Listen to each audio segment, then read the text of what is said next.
안녕하세요. 29살 여성입니다. 앞전에 말했던 것처럼 제 남자친구에게는 유흥남이라는 친구가 있어요.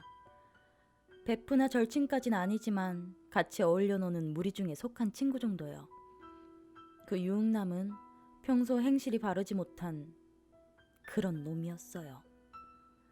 전편에 썼듯 유흥남은 엄청난 액수의 합의금으로 부모님 허리를 접히게 만든 참 나쁜 놈이었죠. 박군의 다른 친구들도 그 사건으로 인해 유흥남과 거리를 두긴 했지만 철없는 남성들의 우정이란 면목하에 어느 순간부터 슬슬 다시 만나기 시작하더라고요. 물론 박군은 저의 당부, 압박에 의해 최대한 거리를 두며 지냈지만요. 사건 이후 유흥남은 카드 압수에 자동차 압수라는 초강수를 두셨던 부모님의 의지에 무릎 꿇고 한동안은 거지 같은 몰골로 지죽은 듯 지냈다고 해요. 유흥남이 친구들과의 관계도 어느 정도 회복을 하고 잃었던 경제권도 되찾을 무렵 친구들 모임에 유흥남이 여자친구를 데리고 나타났었대요. 그 전에 유흥남은 공식적으로 여자친구를 소개하는 일 따윈 절대 없었다고 하네요. 그렇게 유흥남이 자기 여자친구라며 데리고 나타난 여성은 예상외로 평범한 여성이었대요. 지금까지 유흥남이 잠깐 만나왔던 여성들의 스타일과는 전혀 다른 평범한 듯 단정하게 예뻤던 여자분. 이래저래 인사를 나누고 2차로 자리를 옮기려던 중 유흥남의 여자친구는 집에 일찍 들어가야 한다며 인사를 했고 유흥남은 여자친구를 바래다 준 후 2차에 합류하기로 했대요. 혼자 돌아온 유흥남에게 친구들은 질문을 쏟아놨대요.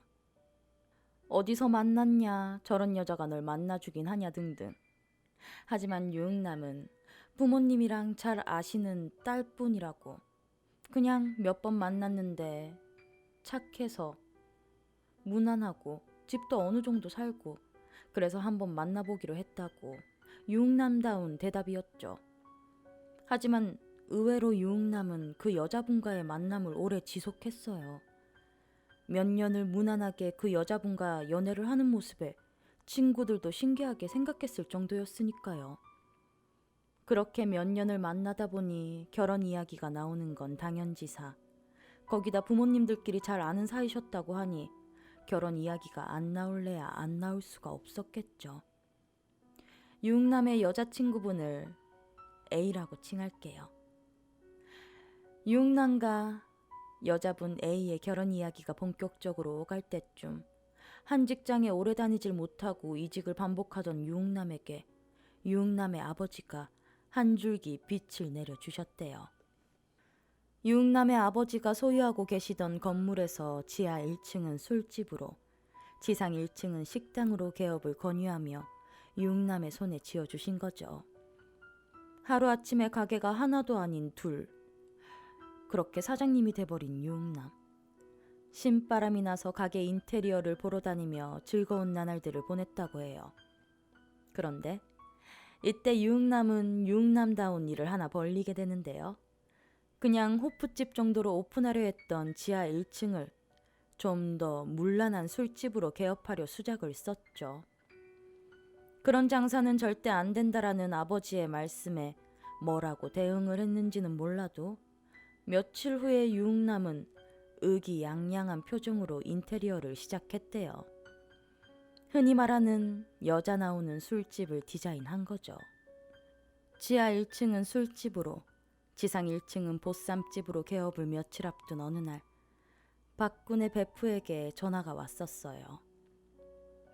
유흥남이 개업하기 전날에 고사를 지낸다는 말이었죠.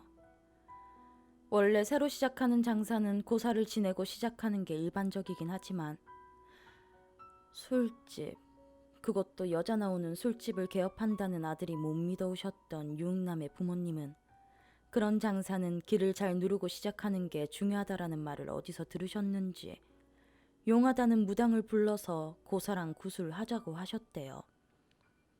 뭐 가게를 2개씩이나 떡하니 차려주신 부모님 말씀이니 유흥남도 흔쾌히 알았다고 한 거죠.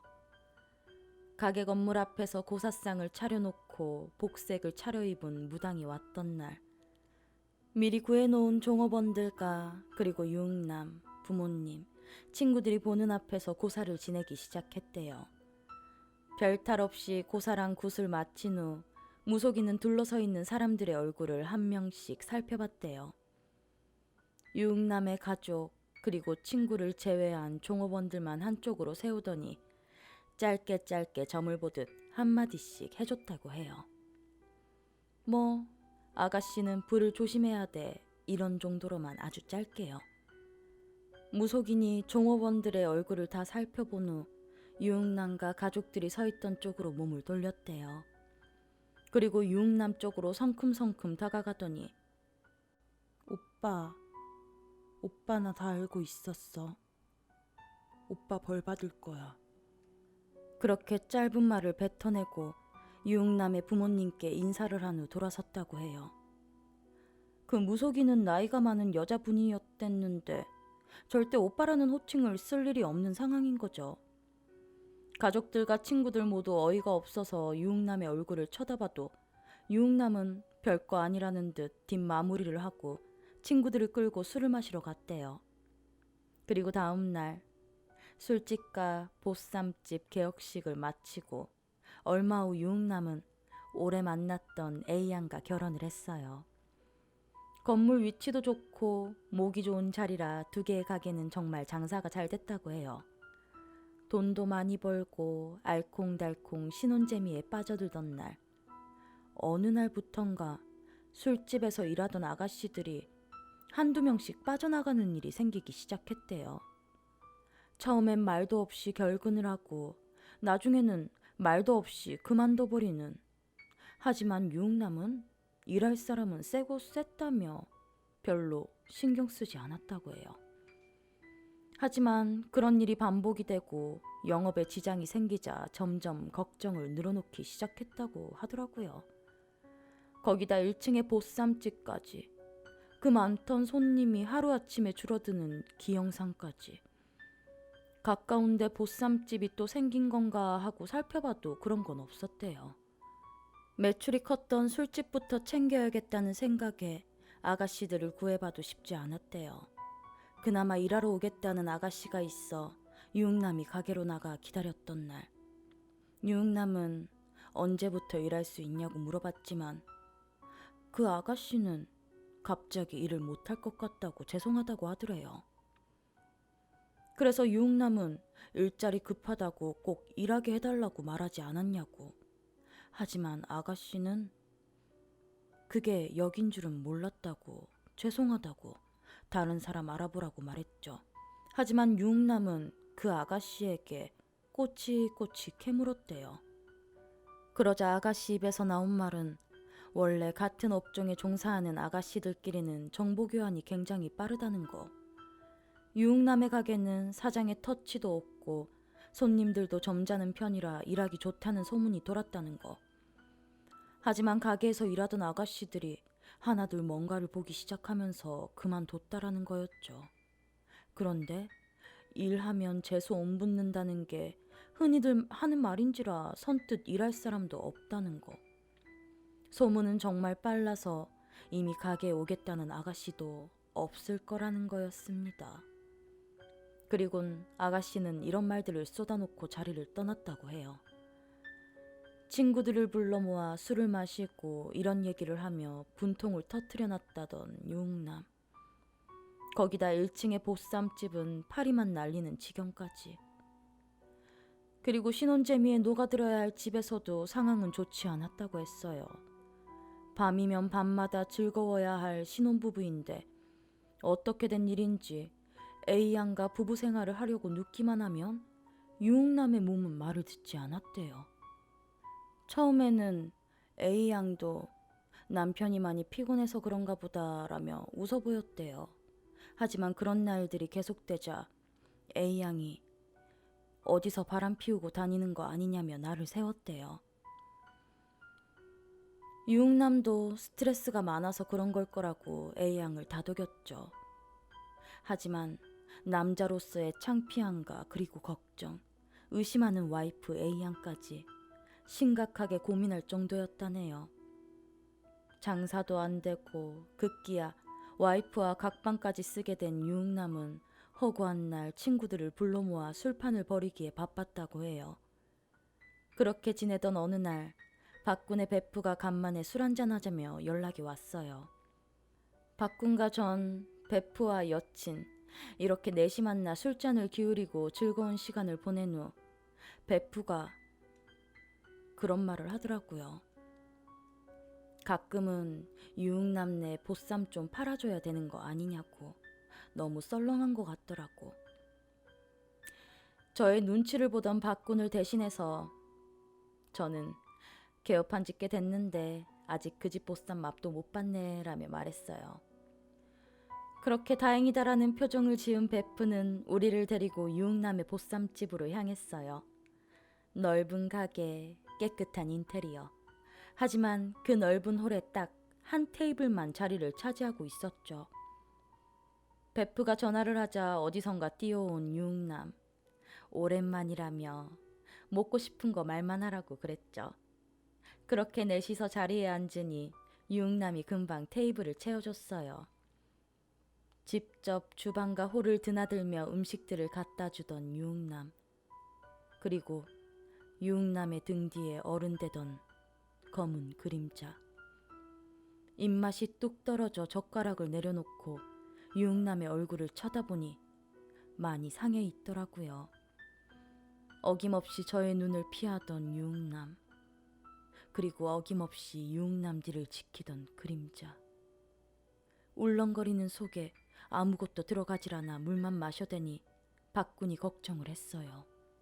이내 박군은 제 얼굴을 보더니 희아가 체한 것 같다고 우리 먼저 갈게라고 이야기를 했죠. 유흥남은 여기까지 왔는데 아무것도 못 먹고 가서 어떡하냐고 잠시만 기다리면 포장해 줄 테니 집에 가져가라고 했어요. 그렇게 보쌈을 포장 용기에 담아 손에 들려줬어요. 대충 인사를 한 후 보쌈집을 빠져나와 조금 걷다가 길바닥에 주저앉아 버렸던 것 같아요. 업어준다고 쌩 난리를 부리던 박군 손을 잡고 한적한 데 앉아 박군에게 말을 했죠. 아마 유흥남 오빠에게 진짜 무슨 일이 있는 것 같다고요. 평소 유흥남을 개무시하던 저이긴 하지만 유흥남의 등 뒤에서 꼼짝 않던 그림자까지 무시해버리기엔 그럴 수는 없다고 생각했거든요. 속이 가라앉고 박군의 손을 잡고 말없이 집으로 향했어요. 박군을 돌려보낸 후 집으로 들어가 손에 있던 보쌈을 식탁 위에 내려놓고 무너지듯 주저앉았는데 어디서 냄새를 맡고 나타난 건지 동생놈 원투가 보쌈이라고 씌어진 쇼핑백을 보고 달려왔어요. 그리곤 저에게 이거 먹어도 되냐고 물어보길래 먹어도 된다라고 하니 신이 나서 안방으로 달려들어가 막내가 엄마 아빠를 모시고 나왔죠. 동생들 못지않게 식성이 좋으신 아빠는 이게 웬 떡이냐라는 표정으로 보쌈을 쳐다보셨고 엄마는 자리에 서서 한참을 쇼핑백만 쳐다보고 계셨어요. 앞접시와 젓가락을 챙기던 막내를 향해 먹지 말라고 한마디 하신 엄마는 그런 거 먹는 거 아니라며 당장 내다 버리라고 하셨죠. 눈앞에 있는 보쌈을 못 먹게 된 게 서러웠는지 막내가 눈물까지 글썽이며 엄마 팔에 매달렸지만 역시나 우리 엄마는 단호한 여성이었죠. 다음 날 박군을 만나 어제 가게에서 봤던 걸 자세하게 말해줬어요. 지극히 현실적인 남성인 박군은 믿기 어렵다는 표정을 지으면서도 그럼 어떡하지라고 말했고 평소 싫어하던 유흥남이지만 그래서는 안 되겠다는 생각에 제가 유흥남에게 전화를 걸었어요. 잠시 물어볼 거 있어서 그런데 만날 수 있냐고. 유흥남은 흔쾌히 자리를 마련했죠. 통화를 끝낸 후 박군과 함께 유흥남의 술집으로 찾아갔어요. 나이가 꽤 있는 종업원만 몇 명 있는 썰렁한 술집. 룸으로 안내한 유흥남을 따라 들어가 앉으니 어제 보쌈집에서보다 훨씬 선명한 그림자. 그래서 전 유흥남을 보자마자 내 말 이상하게 들려도 참고 들으라고 했어요. 잘은 모르겠지만 키는 이 정도 되는 것 같고 허리 정도까지 오는 머리에 구불구불 파마하고 누군지 아냐고 물었죠. 유흥남은 안다고 대답을 했어요. 그래서 전 그 사람이 지금 어디 있냐고 물어보니 유흥남은 결혼하기 전에 본 게 마지막이었다고 했죠. 그래서 내가 전화를 해보라고 했더니 유흥남은 전화를 못한다고 했어요. 그렇게 유흥남은 말없이 술만 들이켰죠. 몇 잔 연거품 마신 후 유흥남이 꺼내놓은 이야기는 A양과 교제를 시작하면서부터 만났었던 다른 여자분이 있었다고 했어요. 그분을 B라고 칭할게요. 유흥남에 바르지 못했던 사생활을 전부 알고 있었지만 유흥남을 참 많이 좋아했다고 했어요. B양이 유흥남을 좋아할수록 아이러니하게도 유흥남은 지금의 와이프 A양이 더 좋아졌다는 거. 거의 헌신적으로 유흥남을 사랑해줬다고 말했어요. 재력이 대단하셨던 유흥남의 부모님과 역시 잘 알고 지냈던 A양의 부모님 또한 괜찮은 재력가. 하지만 B양은 가진 거라곤 빚밖에 없는 여자분이었다고 했어요. 가족은 있지만 사정 때문에 뿔뿔이 흩어져 살아 혼자 좁은 집에 살았다던 B양. 결혼은 A양과 연애는 B양과. 이런 마음으로 만났던 걸 어쩌면 B양도 알고 있었을 거라고 했죠. 그렇게 몇 년을 양다리 걸치며 생활하던 유흥남이 부모님 뜻에 맞춰 연애하고 결혼에 꼴이 나는 아들이 기특해서 가게를 차려주신다는 걸 잘 알고 있었고, 만약 B양과의 문제가 불거진다면 아버지에게 용서받을 수 없다는 것도 알고 있었대요. A와의 혼담이 진행되던 중 유흥남은 B양을 만나 지고 있는 빚의 금액을 물었고 B양은 지나가듯 대답을 했었대요. 가게를 차리기 직전 유흥남은 돈을 모두 긁어 모아 B양에게 줬대요. 헤어지자면서 곧 결혼한다고. 있는 집 딸이랑 결혼해서 평생 잘 먹고 잘 살 거니까 너도 이 돈 갖고 빚 갚고 궁상 그만 떨고 네 인생 살으라고. B양은 한마디 말없이 유흥남을 쳐다봤고 그런 B양을 놔둔 채 유흥남은 돌아서 버렸대요. 그게 마지막이었다고 했어요. 그렇게 가게를 차리고 결혼을 하고 B양의 언니라는 분에게 마지막으로 B양을 본 게 언제냐고 혹시 어디 있는지 아느냐고 물어왔던 전화를 몇 번인가 받았었지만 유흥남은 외면하고 무시했대요. 단순 실종이길 바랬었다고 했죠. 개업식 전날 무속인이 오빠라고 불렀을 때 떨리는 손을 감추기 힘들었다고도 했어요. 와이프는 오빠라는 말을 쓰지 않고 유흥남을 오빠라고 불렀던 건 B양이었으니까요. 연애 때부터 늘 긴 생머리를 고집하던 와이프가 어느 날 갑자기 발작적으로 구불구불하게 파마를 하고 들어왔던 날부터 그날부터 부부 생활도 어긋나기 시작한 것 같다고 말했어요. 긴 이야기를 털어놓고 자긴 이제 어떻게 해야 되는 거냐며 한숨 쉬던 유흥남. 전 정말 나오는 욕을 참을 수가 없었어요. 저 인생 살면서 내가 이렇게 욕 잘하는 줄 이날 처음 알았죠. 유흥남을 쳐다보는 박군의 눈도 이미 싸늘했고요.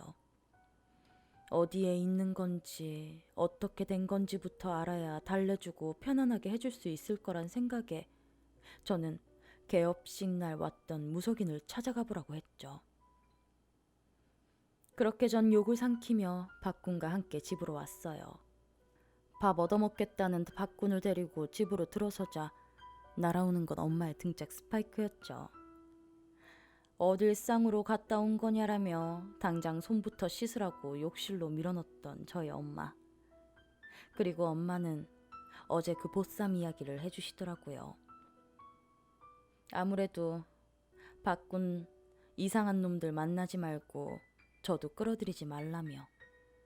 밖군은 이내 잘못했다고 잘하겠다며 그렇게 넘어가는 듯 했어요. 그렇게 시간이 지난 후 얼굴이 반쪽이 된 채 나타난 유흥남은 이미 가게를 전부 정리한 후였어요.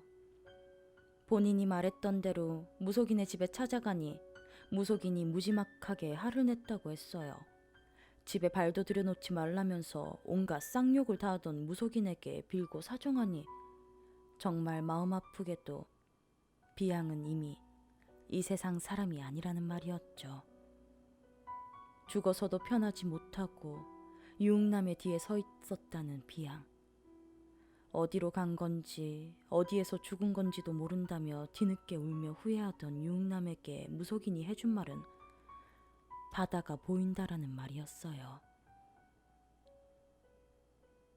바다라면 어릴 적부터 가정 형편이 좋지 못했던 비양은 한 번도 바다에 가본 일이 없었다고 해요. 유흥남의 차에 타고 해안도로를 달리며 좋아했던 비양이 생생하게 기억난다고 했죠. 무속인의 눈에 보였던 바다가 아마도 그곳일 거라고 생각했대요. 이내 무속인은 달래주는 굿이야 얼마든지 해줄 수 있지만 근데 유흥남을 보면서 떳떳하냐고 물어보더래요. 그런 무속인의 질문에 유흥남은 대답을 할 수 없었대요. 그렇게 고민 후 부모님과 처갓집, 와이프에게 사실을 전부 털어놓은 후 사죄를 드렸다고 했어요. 크게 실망하셨던 부모님과 장인어른 장모님 그리고 와이프까지 몸뚱이 찜질을 당하고 이혼을 시킨 애만에 큰 소리가 오가고 당분간 별거하며 시간을 가지자며 짐을 싸들고 나간 와이프. 그렇게 모든 걸 다 놔버린 후 유흥남은 다시 무속인의 집에 찾아갔대요. 처음과는 달리 어서 들어오라며 반겨줬다던 무속인. 그러면서 들어설 때부터 알아봤다며 이제 힘을 합쳐서 좋은 곳으로 보내주자라고 말을 하며 달래주는 굿을 하기 위한 시간과 장소를 알려줬대요. 비양의 마음을 달래 좋은 곳으로 보내주기 위한 굿. 그렇게 정성이 끝난 후 유흥남은 신원 확인이 안 된 익사자, 실종자 등을 찾아 헤맸지만 끝내 찾을 수 없다고 했어요.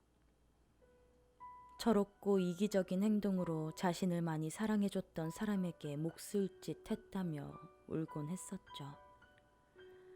집안에서 촉출당하고 별거하고 있는 본인의 꼬라지가 너무나 당연한 거라며 전 유흥남보다는 비양이라는 여자분이 너무나 안타까웠어요. 자살을 한 후에도 마음 아프게 떠다녀야 했을 그 여자분을 생각하니 정말 마음이 좋지 않았어요. 그래도 길 닦아주며 달래줬던 무속인이 있었으니 좋은 곳으로 가셨을 거라고, 다음에 태어나면 정말 좋은 세상 사실 거라고 그렇게 믿고 싶어요.